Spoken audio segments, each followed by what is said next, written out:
Skills are used in role-playing games to help define your character. What are they good at? What are they bad at? And a lot of RPGs have this, and I think that's good. Not all of them, but a lot of them do. The most popular one, D&D, for example, it's really more exposed. D&D, for example, has plenty. This is 5e. 2024 doesn't interest me. I've read the rules and read a lot of the stuff, and it blows. So I'm not going to talk about that. But I will talk about skills. And what about skills am I talking about? If you read the title of the video, you know what I'm talking about. I'm talking about skills that you shouldn't have to roll for, or you're rolling too much for them. Now, this is mostly for DMs, for you DMs out there, all right? As a player and DM, I have struggled and have been really annoyed with some of these unnecessary skill checks. Very unnecessary.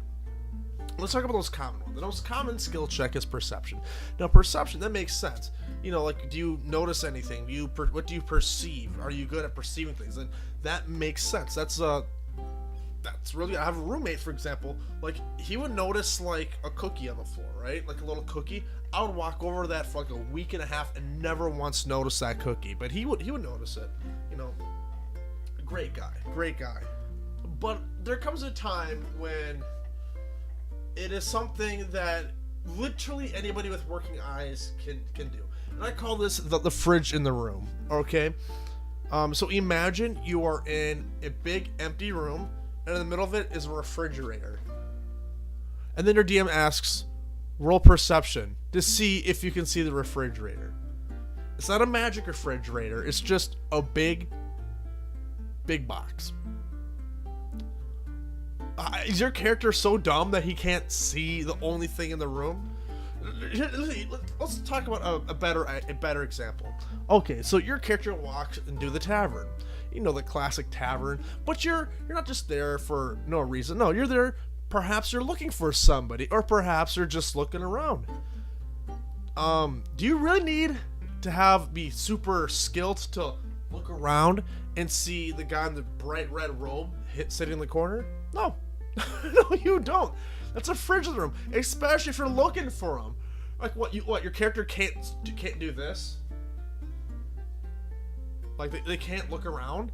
No, that's not how you use perception. That is not how you use the skill. It bogs the game down, and it makes your players feel really stupid and inadequate whenever they fail that.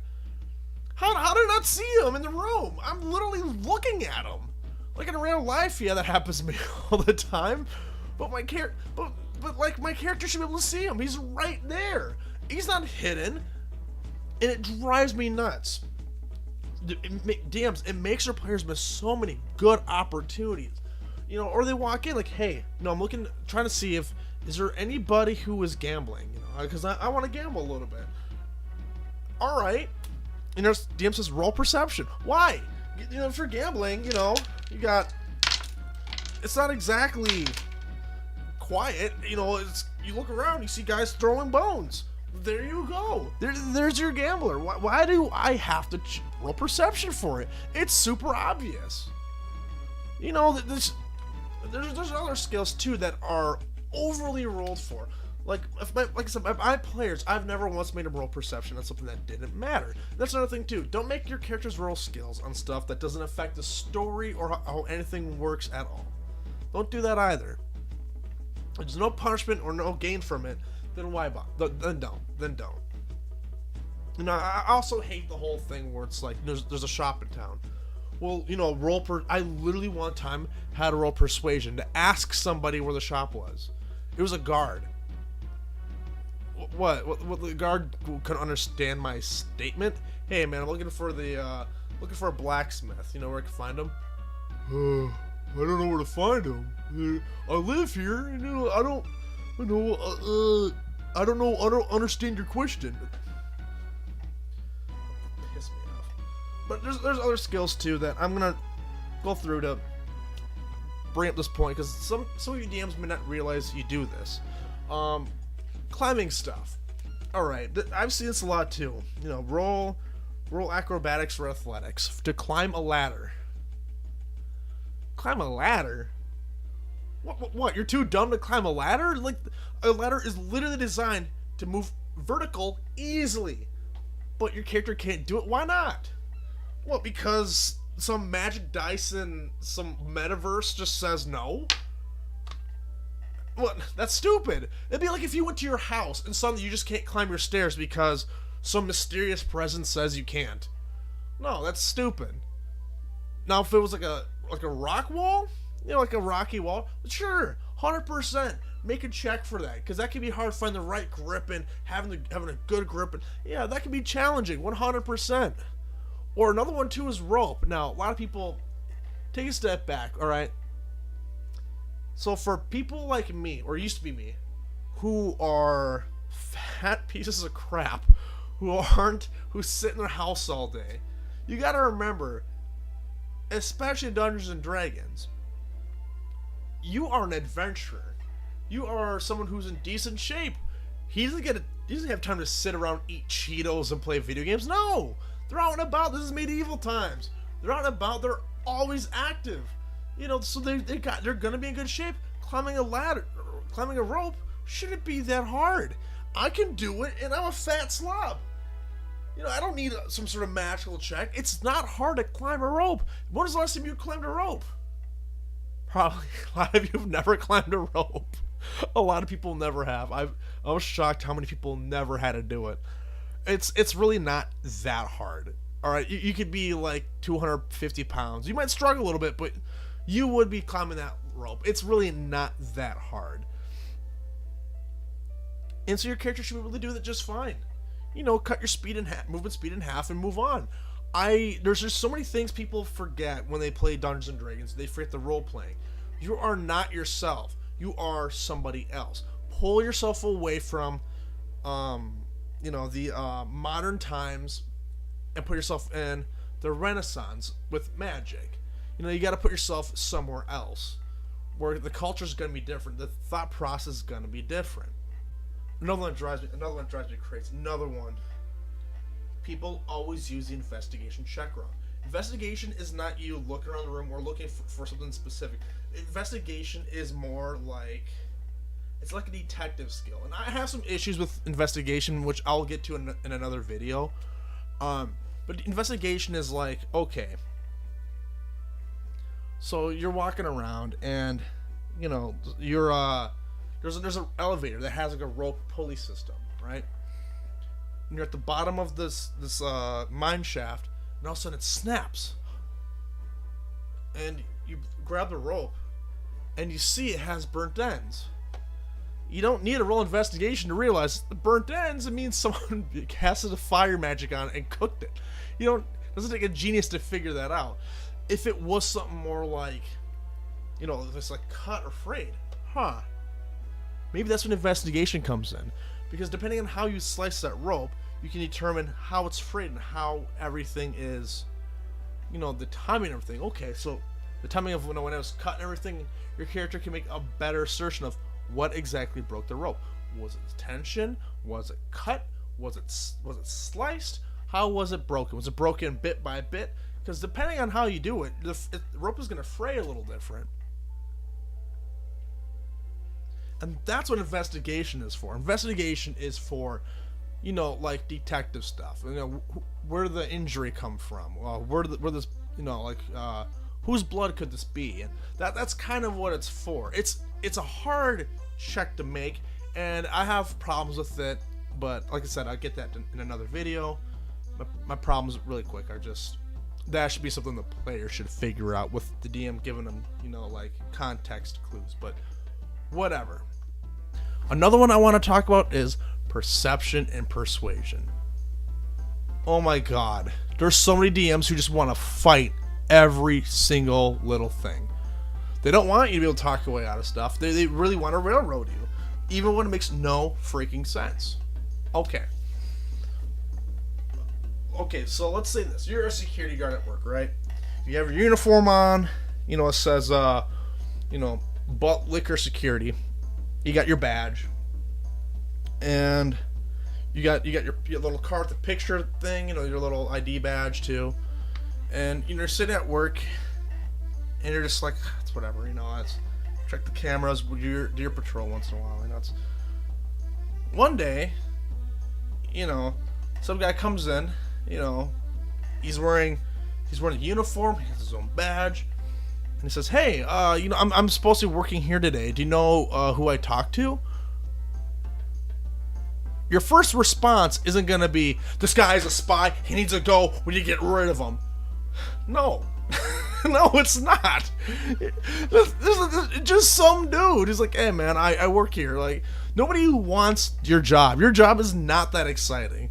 Dude, you're the security guard at the milk plant. All right? You guard milk. All right? It's not that exciting. And even understand like Dungeons and Dragons, where you're just a guard for the royal castle.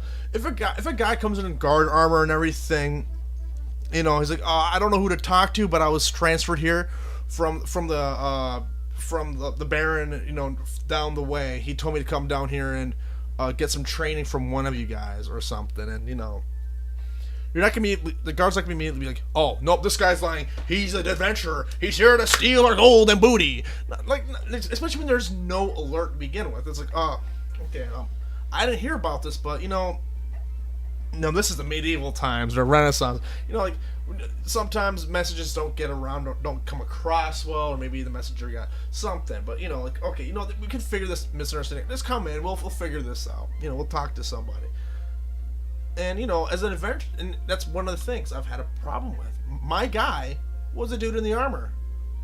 Why is there so much doubt and scrutiny? My guy even had a letter, right? So here's the idea, all right?